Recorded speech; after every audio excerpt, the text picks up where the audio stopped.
Well, this Memorial Day weekend, many different groups are coming together to honor and remember the fallen soldiers who made the ultimate sacrifice. These Texas News Weekend's Avery Gorman spoke to groups in Lufkin today who were putting flags on graves of veterans to honor, remember, and thank those veterans.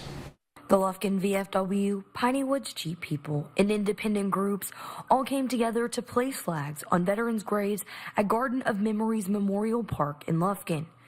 Ashley Bratton, commander for the Lufkin VFW, says doing this act is important to them. That's just the way that we have to continue to honor our fallen veterans. There are veterans here that did not make it home from war, and in honor of Memorial Day, we are specifically acknowledging them. An American flag is placed at the top left side of the veterans' headstone.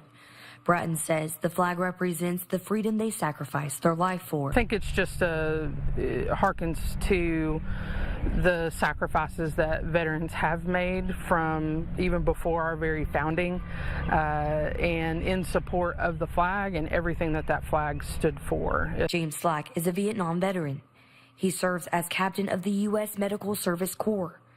He and a group of other Vietnam veterans came together to place flags as well. Those of us that survived appreciate that and realize that we've been very blessed, not only to be in this country, but to have survived and be able to give back to those that didn't.